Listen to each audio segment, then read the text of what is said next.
Hello everyone, welcome to Black Mirror horror. कैसे हैं आप सब? आई होप आप सब ठीक होंगे। आज मैं आप सभी के लिए उत्तराखंड के जंगलों से जुड़ी हुई एक खौफनाक और डरावनी कहानी लेकर आई हूँ और उम्मीद करती हूँ कि आपको ये कहानी पसंद आएगी। कहानी पसंद आए तो इस वीडियो को लाइक और चैनल को सब्सक्राइब ज़रूर कीजिएगा और साथ ही बेल आइकन भी ऑन कर ले, जिससे आपको हमारी कहानियों की नोटिफिकेशन समय से मिलती रहेगी। तो चलिए अब बढ़ते हैं हमारी आज की कहानी की तरफ। उत्तराखंड के घने जंगलों के बीच बसा भैरवपुर गांव अपनी डरावनी खामोशी के लिए कुख्यात था। यहाँ की हवा में हमेशा एक अजीब गंध रहती, जैसे सड़े हुए गुलाबों की मीठी बदबू और जलते मांस की तीखी गंध का मिश्रण। चारों तरफ अंधेरा ही अंधेरा था, मानो कभी सूरज की रोशनी वहां पर पहुंची ही नहीं हो। गांव वाले इस गंध और अंधेरे से इतने भयभीत हो चुके थे कि उन्होंने इसे राक्षसी सुगंध नाम दे दिया था। गांव के पूर्वी छोर पर एक पहाड़ी की चोटी पर काली कोठी नामक विशाल हवेली खड़ी थी। स्थानीय किंवदंतियों के अनुसार 200 साल पहले यहाँ रानी मृणालिनी नामक एक रानी रहती थी। वो रानी बचपन से ही तांत्रिक प्रयोग और सिद्धियों को जानने में काफी रुचि रखती थी। धीरे धीरे जब वो बड़ी हुई तब उनके बारे में कहा जाता था कि वो तांत्रिक विद्याओं में पारंगत हो चुकी थी। उसके बाद रानी का विवाह कर दिया जाता है। विवाह के 1 साल बाद जब उसका इकलौता पुत्र जन्म लेता है और जन्म लेते ही उसकी मृत्यु हो जाती है। इसके बाद से यह हवेली पूरी तरह से श्रापित हो जाती है। काली कोठी किसी आम हवेली की तरह नहीं थी। इसकी दीवारें काले पत्थरों से बनी थी, जो समय के साथ और भी काली और भयावह हो चुकी थी। हवेली के द्वार पर अजीब नक्काशी बनी थी। नग्न स्त्रियां, उल्टे लटके हुए पेड़ और आंखों से खून बहाते हुए बच्चे। हवेली के मुख्य द्वार पर एक विशाल आकृति बनी थी, जिसे देखने पर ऐसा लगता था जैसे कोई भयानक शक्ति उस पर पहरा दे रही हो। गांव के लोग दिन में भी इस हवेली के करीब जाने से कतराते थे। उन्हें यकीन था कि हवेली में कोई अनदेखी शक्ति निवास करती है, जो रात होते ही जाग जाती है। लेकिन ये डर केवल अफवाहों पर आधारित नहीं था, बल्कि सदियों से यहाँ होने वाली घटनाओं ने इसे और भी सजीव बना दिया था। समय बीतने के साथ हवेली एक अभिशाप बन गई। हर 27 साल में गांव में एक रहस्यमयी आग लगती, जिसमें ठीक 27 लोग जलकर मरते। लोग कहते थे कि ये राजकुमार की भूख शांत करने का तरीका था। ना ही वे लोग उस गांव को छोड़कर जा सकते थे और ना ही उसमें बिना किसी डर के रह सकते थे। धीरे धीरे गांव वाले अपने बच्चों और महिलाओं को कभी भी काली पहाड़ी की तरफ, यानी कि जंगल की तरफ नहीं भेजते थे।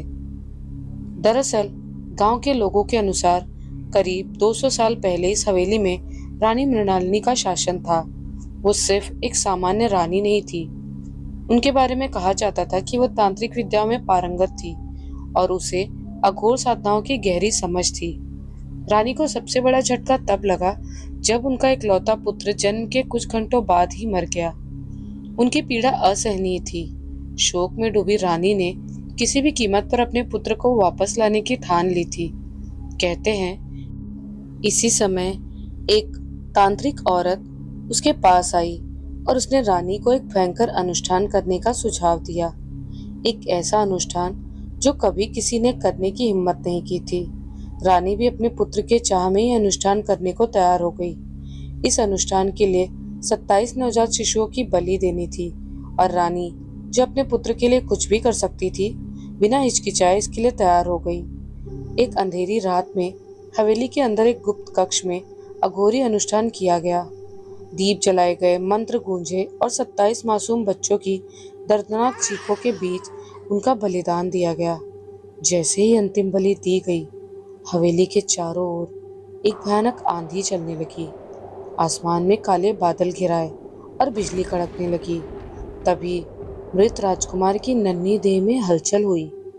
उसके छोटे छोटे हाथ हिलने लगे और उसकी सांसें वापस लौट आई। ये सब देखकर रानी बहुत ज्यादा खुश हुई। लेकिन जब राजकुमार ने अपनी आंखें खोली तो उसकी आंखों में कुछ अजीब था। रानी के सामने जो नवजीवित बालक था वो साधारण शिशु नहीं था। उसकी आंखों की पुतलियां आम बच्चों जैसी गोल नहीं थी, बल्कि सांप की तरह लंबवत खिंची हुई थी। उसके छोटे छोटे नाखून सामान्य से अधिक तीखे थे, और जब उसने पहली बार रोने की कोशिश की तो उसकी आवाज में भेड़िए की चीख जैसी खुरदुराहट थी। गांव में जल्द ही यह खबर फैल गई कि रानी का पुत्र पुनर्जीवित हो गया है, लेकिन उसके साथ कुछ अनहोनी भी हो चुकी है। गांव वाले उसे शापित राजकुमार कहकर पुकारने लगे। समय बीतने के साथ हवेली पर एक अभिशाप मंडराने लगा। हर 27 साल में गांव में एक रहस्यमयी आग लगती। ये आग किसी भी तार्किक कारण से नहीं फैलती थी। ये बस अचानक फूट पड़ती और देखते ही देखते पूरा गांव उसकी चपेट में आ जाता। इस आग में हमेशा 27 लोग जलकर मरते थे, न एक कम न एक ज्यादा। गांव वाले मानते थे कि ये शापित राजकुमार की भूख को शांत करने के लिए होता था।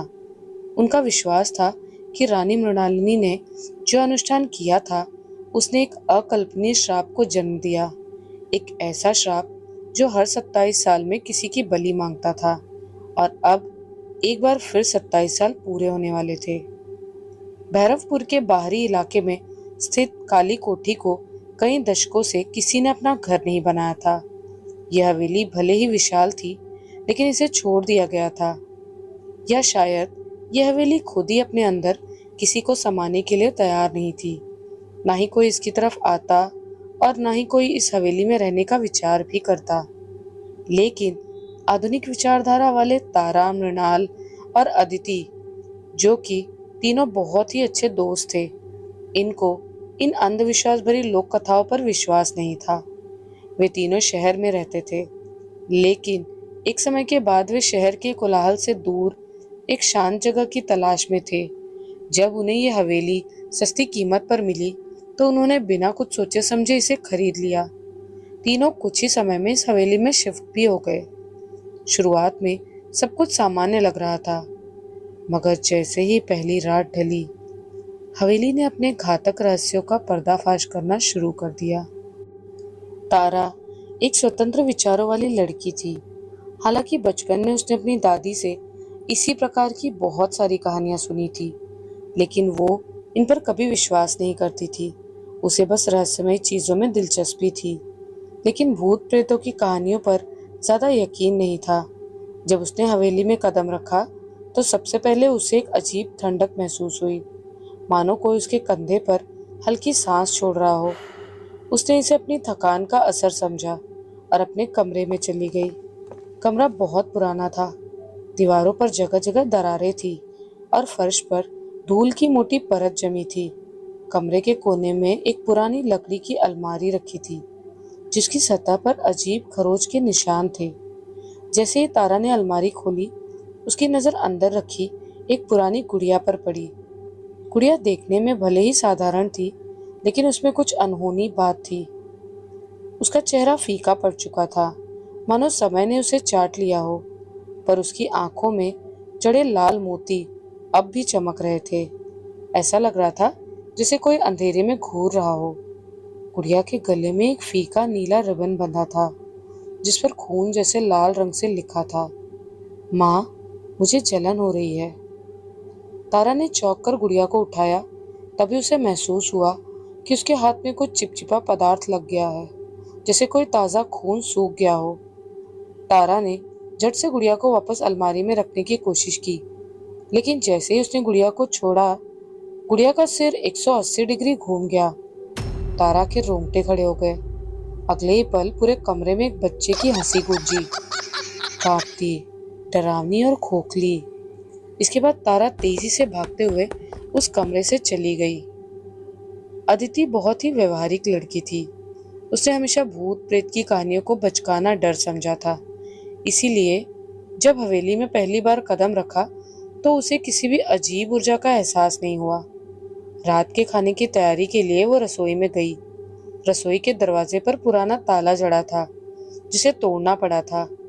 अंदर जाते ही उसने देखा कि चारों ओर मकड़ियों के जाले फैले थे और फर्श पर काले धब्बे थे, मानो कभी यहाँ किसी ने आग जलाई हो।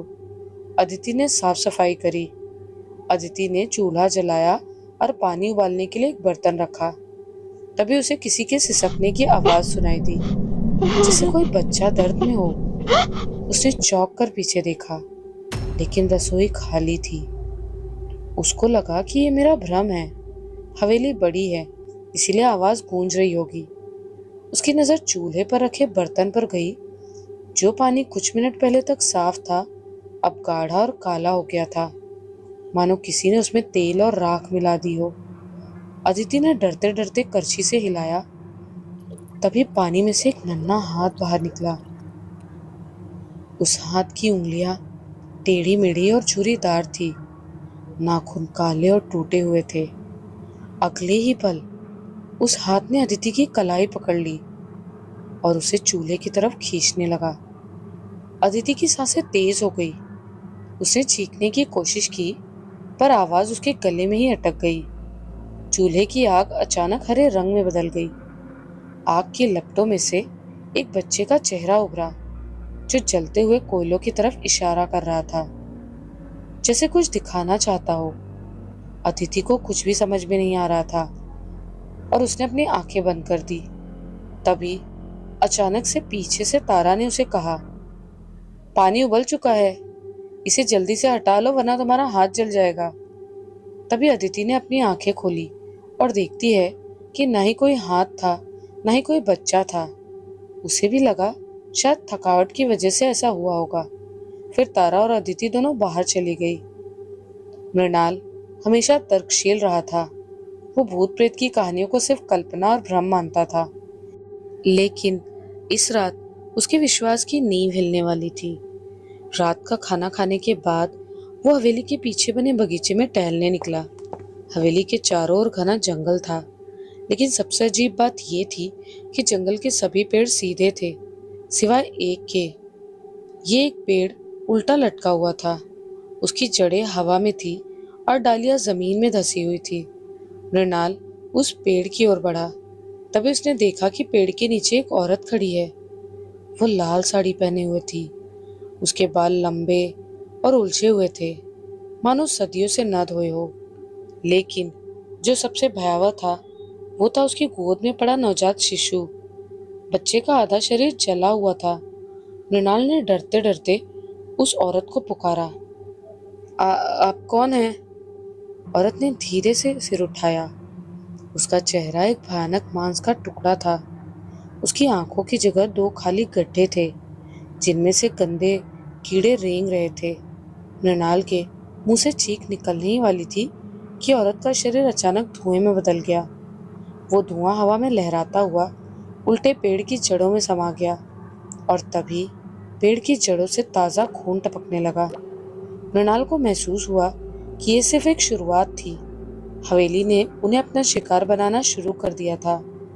वो भागकर हवेली के अंदर चला गया, अपने रूम में। अगले दिन सुबह साफ सफाई करते हुए मृणाल ने तहखाने के जंग लगे दरवाजे पर कुल्हाड़ी से वार किया। दरवाजे की लोहे की कीलें चीखती हुई टूटी और वो अंदर घुसा। तहखाने की हवा में सड़े हुए फलों और जले बालों की गंध थी। कोने में एक टूटी मेज पर मकड़ी के जाले से ढकी हुई एक चमड़े की डायरी पड़ी थी। डायरी का कवर फटा हुआ था और उस पर उल्टे स्वस्तिक और रक्त के निशान बने थे। मृणाल ने डायरी खोली। दिन की रोशनी में उसके पन्ने खाली थे, मानो किसी ने स्याही की बजाय आत्माओं के आंसू से लिखा हो। पर जैसे ही सूरज ढलने लगा, पन्नों पर लाल रंग के अक्षर उभरने लगे, जैसे कोई अदृश्य हाथ उन्हें ताज़ा खून से लिख रहा हो। डायरी रानी मृणालिनी की थी और उसका पहला पन्ना था, 15 जून 1823। आज मैंने पहली बार अपने बेटे की आंखें देखी। वे इंसानी नहीं, बल्कि सांप की पुतलियों जैसी थी। जब वो रोता है तो हवा में लाशों की बदबू आती है। उसकी छाती पर 27 निशान हैं। हर निशान उस नवजात का प्रतीक है जिसकी मैंने बलि दी। अगले पन्ने पर लिखा था, 22 जून 1823। मैंने उसे जहर दिया, पर वो मरा नहीं। उसकी त्वचा सुलगने लगी और उसने मुझे धीरे से कहा, माँ, तुम्हें लगता है तुम मुझे मार सकती हो? मैं तुम्हारी कोख से नहीं, बल्कि उस अग्नि से पैदा हुआ हूँ जिसमें तुमने 27 बच्चों को जलाया। ये सभी पढ़ने के बाद मृणाल ने डायरी जलाने का फैसला किया। उसने लकड़ियों का ढेर बनाया और डायरी को आग लगा दी, पर आग हरे रंग की हो गई और उसमें से एक औरत का चेहरा निकलकर चीखा, तुम सब मर जाओगे। मेरा बेटा तुम्हारे दोस्त के शरीर में प्रवेश कर चुका है। चेहरा रानी मृणालिनी का था। उसकी आंखों से कीड़े निकल रहे थे और गर्दन पर एक गहरा घाव था जहां से काला खून टपक रहा था। ये सब देखकर मृणाल बहुत ही ज्यादा डर गया और उसने मन ही मन भगवान का नाम लेना शुरू किया और आंखें बंद कर ली। जैसे ही उसने आंखें खोली तो चारों तरफ कुछ भी नहीं था और डायरी वैसे की वैसे ही पड़ी हुई थी। उसने डायरी को उठाया और वापस उसी जगह पर रख दिया और वहां से चला गया। रात घनी हो चुकी थी। हवेली के गलियारों में ठंडक बढ़ गई थी, मगर ये ठंडक सामान्य नहीं थी। ये किसी अदृश्य उपस्थिति की थी जो हवा में तैर रही थी। तारा के कमरे में हल्की पीली रोशनी फैली थी, मगर कमरे का एक कोना पूरी तरह अंधेरे में डूबा हुआ था, जैसे उस जगह पर प्रकाश जाने से डरता हो। तारा करवट बदलकर सोने की कोशिश कर रही थी, मगर उसकी आंखों में नींद नहीं थी। कमरे की खिड़की से हल्की हवा अंदर आ रही थी और उसके साथ एक अजीब सी गंध भी थी, जली हुई लकड़ी और भीगे हुए बालों की मिश्रित बदबू। तभी तारा की नजर दीवार पर गई। वहां 27 छोटी छोटी परछाइयां बन रही थी। वे इधर उधर नाच रही थी, छोटी आकृतियां जैसे बच्चे खेल रहे हों, मगर वहां कोई बच्चा नहीं था। हर परछाई के हाथ में एक काली मोमबत्ती थी। मोमबत्तियों की लौ नीले रंग की थी और उनसे हल्का सा धुआं निकल रहा था, जले हुए बालों की तीखी गंध के साथ। तारा का गला सूखने लगा, उसका शरीर ठंडा पड़ने लगा। ये क्या है? वो फुसफुसाई। अचानक मोमबत्तियों की लौ एक साथ तेज हो गई। अब परछाइयां सिर्फ नाच नहीं रही थी, वो धीरे धीरे तारा की ओर बढ़ने लगी। तारा ने कांपते हुए चादर खींची और खुद को ढक लिया, लेकिन तभी बिस्तर के नीचे से खरोंचने की आवाज आई। ऐसा लगा जैसे कोई लकड़ी पर नाखून रगड़ रहा हो। तारा ने चादर के अंदर से ही आंखें बंद कर ली, परंतु तभी कुछ ऐसा हुआ जिसने उसकी रूह कपा दी। एक ठंडा सख्त हाथ उसकी गर्दन पर रेंगने लगा। तारा का दिल जोर से धड़कने लगा। वो चिल्लाना चाहती थी, मगर आवाज गले में अटक गई। अचानक बिस्तर के नीचे से एक बेजान काला हाथ निकला। उसकी उंगलियां लंबी, पतली और सूखी डालियों जैसी टेढ़ी मेढ़ी थी। हाथ ने झटके से तारा का गला पकड़ लिया। दबाव बढ़ता गया। तारा का चेहरा नीला पड़ने लगा। उसकी आंखें चौड़ी हो गई और होठों से धीमी सिसकियां निकलने लगी। कमरे का तापमान गिरता जा रहा था। वो दम तोड़ने ही वाली थी कि उसी समय मृणाल उसके कमरे में आया। उसने तारा को इस हालत में देखा तो उसने झपट कर तारा को पकड़ लिया और खींचकर बिस्तर से दूर कर लिया। हाथ तेजी से पीछे हट गया और बिस्तर के नीचे खूब अंधेरा फैल गया, जैसे वहां कुछ था ही नहीं। मृणाल ने तारा को हिलाया, मगर वो पूरी तरह बेहोश हो चुकी थी। उसके गले पर गहरे काले निशान उभर आए थे, जैसे किसी ने जलती हुई लोहे की सलाख से दागा हो। वहीं दूसरी तरफ रात के समय में अदिति ने तहखाने में जाने की सोची। जैसे ही अदिति तहखाने के अंदर घुसी तो उसके कानों में बच्चों के रोने की हल्की आवाजें गूंज रही थी। बचाओ, हमें दर्द हो रहा है। तहखाने की दीवारें सीलन से भरी थी, मगर एक अजीब सी गर्माहट भी थी, मानो वहां किसी ने आग जलाई हो। अदिति ने इधर उधर देखा, लेकिन कोई नहीं था। तभी तहखाने के अंधेरे में हलचल हुई और फिर हवा में खोपड़ियां तैरने लगी। 27 खोपड़ियां, हर खोपड़ी हवा में घूम रही थी। उनके खाली आंखों के गड्ढे से हरा धुएं जैसा पदार्थ निकल रहा था। अदिति की सांसें तेज हो गई। यह असंभव है। खोपड़ियों के जबड़े धीरे धीरे खुलने लगे और उनके अंदर से भूसे जैसी राख गिरने लगी। अचानक एक खोपड़ी अदिति के ठीक सामने आकर रुकी। उसकी खाली आंखों के गड्ढे गहरे काले थे। खोपड़ी के जबड़े हिले और एक बच्चे की आवाज गूंजी, हमें जिंदा जलाया गया। अदिति की आंखें चौड़ी हो गई। खोपड़ी ने धीरे से सर झुकाया, मानो कुछ कहने वाली हो। फिर उसकी आवाज बदल गई। अब तुम्हारी बारी है। अदिति ये सब देखकर बहुत जोर से चिल्लाकर वहां से वापस कमरे की तरफ भाग गई और तारा को ढूंढने लगी। रात का अंधेरा पूरे गांव को निकल चुका था। हवाओं में अजीब सी नमी थी, जैसे बारिश होने वाली हो। मगर ये नमी ठंडी की नहीं थी, बल्कि सड़ते हुए मांस की गंध से भरी थी। काली कोठी के बगीचे में चांद की रोशनी टूटी कांच की तरह बिखरी पड़ी थी, जो जमीन पर पड़े सूखे और जले हुए पत्तों पर अजीब सी परछाइयां बना रही थी। अदिति घबरा कर हवेली के गलियारों में इधर उधर तारा को ढूंढ रही थी। उसे आखिरी बार अपने बिस्तर पर सोते देखा था, मगर अब बिस्तर खाली पड़ा था। उसकी सांसें तेज हो गईं। तारा, अदिति ने जोर से पुकारा, मगर हवेली के अंदर सन्नाटा पसरा था। ऐसा सन्नाटा जो कानों में गूंजने लगा। वो भागती हुई बगीचे की ओर निकली। घास गीली थी, जैसे हाल ही में किसी ने वहां कुछ बहाया हो। नजदीक पहुंचते ही उसकी नजर ऊपर लटके पेड़ पर पड़ी, जो आसमान की ओर अपनी जड़ें फैलाए खड़ा था, जैसे कोई दैत्य भूमि छोड़कर ऊपर उठ रहा हो। पेड़ के नीचे तारा खड़ी थी। उसके पैरों के आसपास सड़े हुए फूलों का ढेर जमा था, जिनसे कीड़े रेंगते हुए बाहर आ रहे थे। तारा, अदिति ने हड़बड़ाहट में पुकारा, मगर तारा ने कोई प्रतिक्रिया नहीं दी। तब तारा धीरे धीरे मुड़ी। अदिति के शरीर का खून जम गया। तारा की आंखों की सफेदियत पूरी तरह से गायब थी। उसकी जगह काले चमकते हुए द्रव्य ने ले ली थी, मानो कोई तारल्य अंधकार उसकी आंखों के पीछे बसा हो।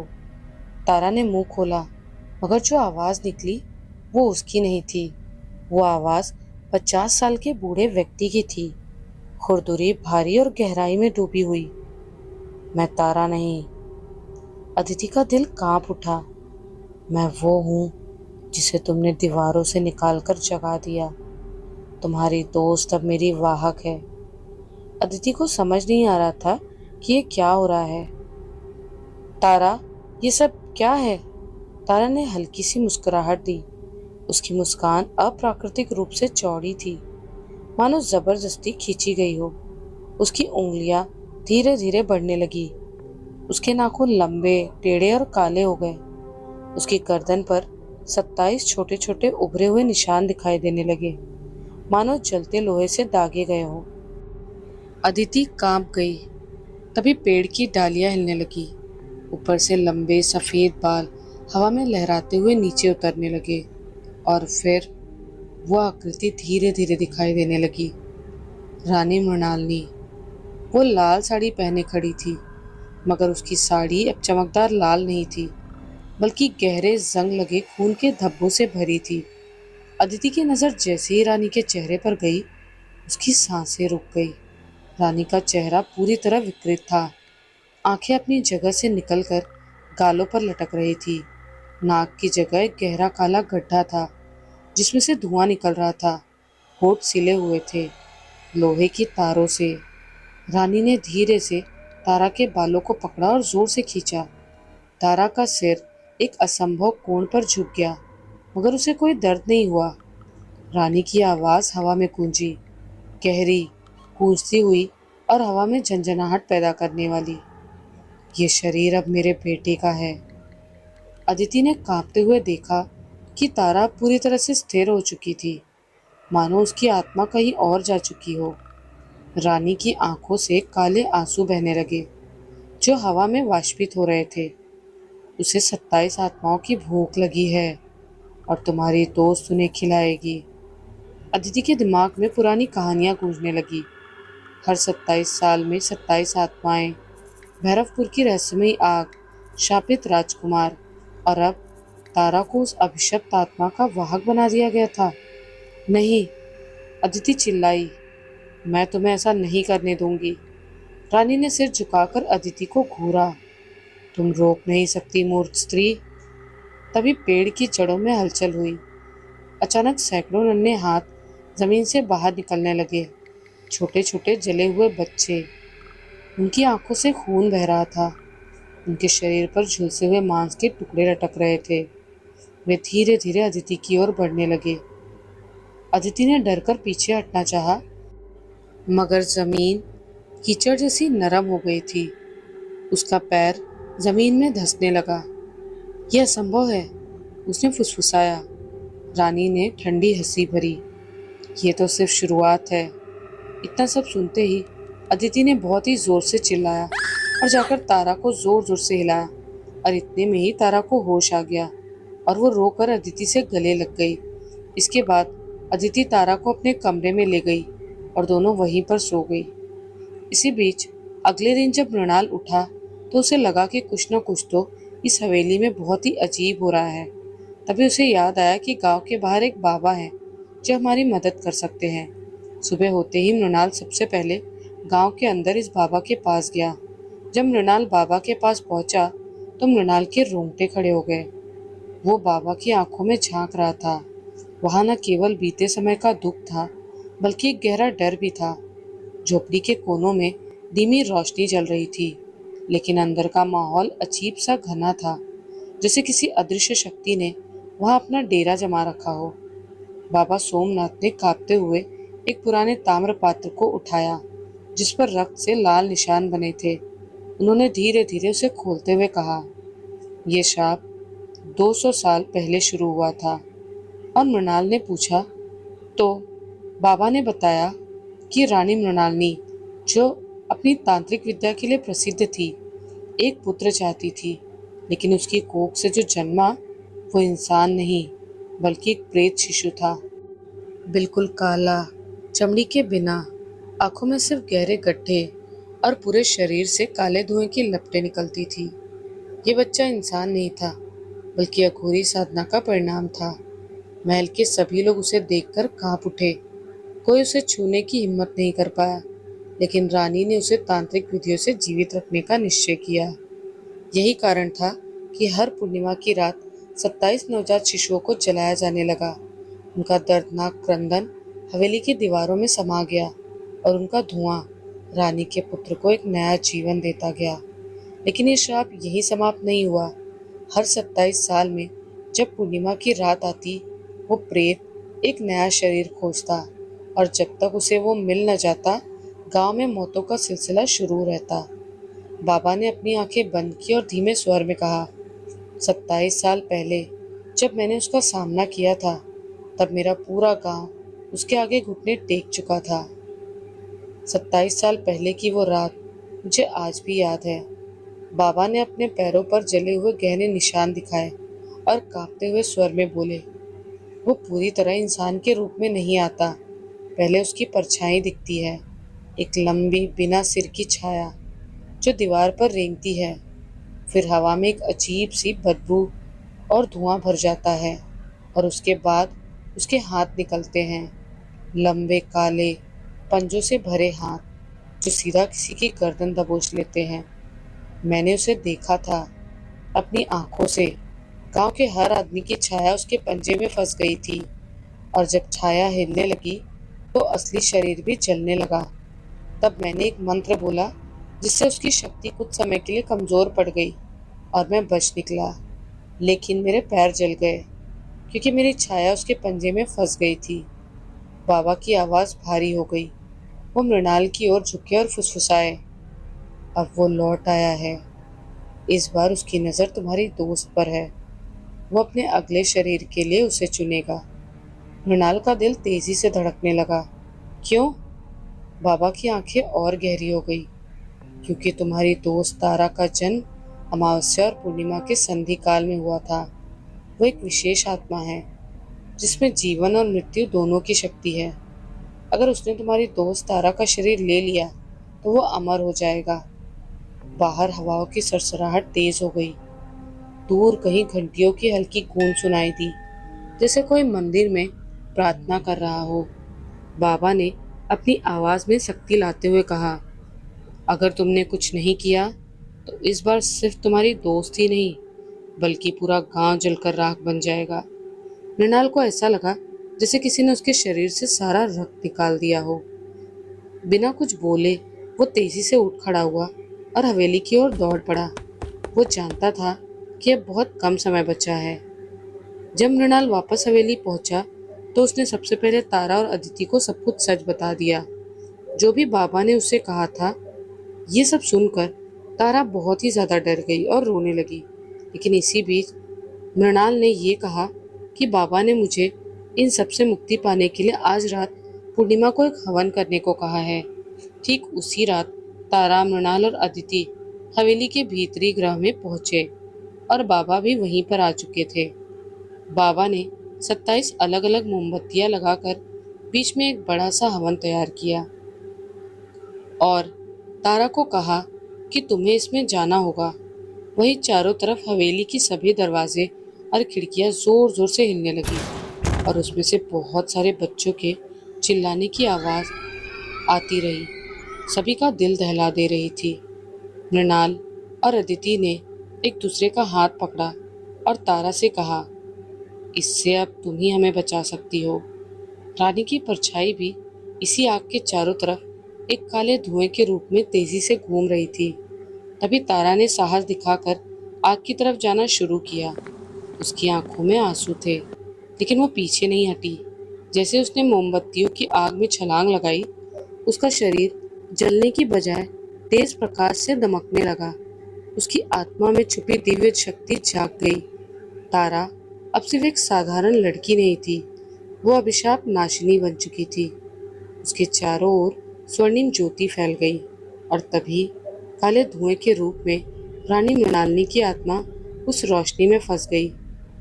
रानी की चीखें हवेली की दीवारों से टकरा रही थी, लेकिन अब वो कमजोर पड़ रही थी। बाबा ने जोर जोर से मंत्रों का उच्चारण करना शुरू कर दिया, लेकिन तभी रानी ने बाबा के गले में जंजीर डालकर उसका गला बंद कर दिया, क्योंकि अभी अभी रानी काफी ताकतवर थी। तभी तारा ने संस्कृत मंत्र बोलते हुए हाथ उठाया और मोमबत्तियों से उठती आग की लपटें हवा में घूमकर शुद्ध अग्नि बन गई। रानी ने गुस्से से कहा, तुम मुझे खत्म नहीं कर सकती। यह हवेली मेरा घर है। लेकिन तारा अब किसी और स्तर पर थी। उसने अपनी हथेलियां जोड़कर अंतिम मंत्र पढ़ा। जैसे ही तारा ने मंत्र पूरा किया, आग नीले और सफेद प्रकाश में बदल गई। हवेली की दीवारें कांपने लगी, फर्श पर दरारें पड़ गई। अचानक हवेली के चारों कोनों से सफेद कबूतर उड़कर आए और हवा में चक्कर लगाने लगे। रानी की आत्मा दर्द से चीखने लगी।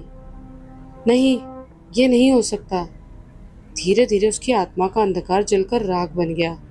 अब वहां कोई श्राप नहीं बचा था, सिर्फ एक पवित्र रोशनी थी जिसने हवेली को घेर लिया। बाबा के गले की जंजीर भी गायब हो गई और बाबा ने गहरी सांस ली और तारा की ओर देखा। हवेली की घंटियां अब अलग अलग ध्वनि में बज रही थी, जैसे किसी बंधन से मुक्ति मिल गई हो। ये सब खत्म होने के बाद तारा बेहोश हो गई और उसे मृणाल और अदिति ने बाबा के आश्रम में ले जाने का फैसला किया और सभी ने बाबा के आश्रम में ही रात बिताई। सुबह होते ही तारा को होश आ गया और अब वो पहले की तरह ठीक थी। उसके बाद वे सभी हवेली की तरफ गए तो हवेली को देखकर उनकी आंखें खुली की खुली रह गई। सुबह की पहली किरण के साथ हवेली का वातावरण पूरी तरह बदल गया था। पहले जहां दीवारों पर अजीब निशान थे, वहां अब सुगंधित फूलों की बेलें उगाई। जहां अंधकार था, वहां अब सूरज की किरणें चमक रही थी। पूरी हवेली जैसे नई नवेली दुल्हन की तरह सजी हुई थी। ये सब देखकर तारा, मृणाल और अदिति तीनों बहुत ही ज्यादा खुश हुए और आपस में गले मिले। तभी बाबा ने तारा के सिर पर हाथ रखा और कहा, तुमने जो किया वो कई पीढ़ियों के अभिशाप को समाप्त करने के समान है। अब यह हवेली शापित नहीं, बल्कि एक पवित्र स्थान है। तारा ने मुस्कुराकर चारों ओर देखा। अब कोई भूतिया परछाई नहीं थी, कोई रक्त की बूंदें नहीं थी, सिर्फ शांति और रोशनी थी। इसके बाद वे तीनों बड़े ही आराम से उस हवेली में रहने लगे और हवेली काफ़ी बड़ी थी, तो उनके शहर से कुछ और दोस्त भी हवेली में रहने के लिए आ गए थे। जब भी सभी दोस्त आपस में बैठ के इस हवेली के बारे में सुनते थे तो वो सभी काफ़ी डर जाते थे, लेकिन अब ऐसा कुछ भी नहीं था। अब धीरे धीरे गांव वाले भी इस हवेली के रास्ते से गुजरने लगे थे और काम होने पर हवेली में भी जाने लगे। मानो ऐसा लग रहा था कि बहुत समय बाद इस जगह पर सूरज की रोशनी आई है। तभी दूर जंगल में 27 कौवे एक साथ उड़ान भरकर आसमान में विलीन हो गए, जैसे वे भी इस अभिशाप से मुक्त हो गए हो। लेकिन अब सिर्फ एक हवेली नहीं थी ये, बल्कि एक नई शुरुआत थी। काली कोठी अब जीवित नर्क नहीं, बल्कि एक पवित्र धरोहर थी, जहां सदा के लिए शांति बस गई थी। तो आज की ये कहानी यहीं पर ख़त्म होती है। आपको ये कहानी कैसी लगी, हमें कमेंट्स में ज़रूर बताइएगा। मिलती हूँ एक नए वीडियो के साथ बहुत जल्द, ऐसे ही कुछ नई और डरावनी कहानियाँ लेकर। तब तक के लिए अपना ध्यान रखिएगा। Bye and take care.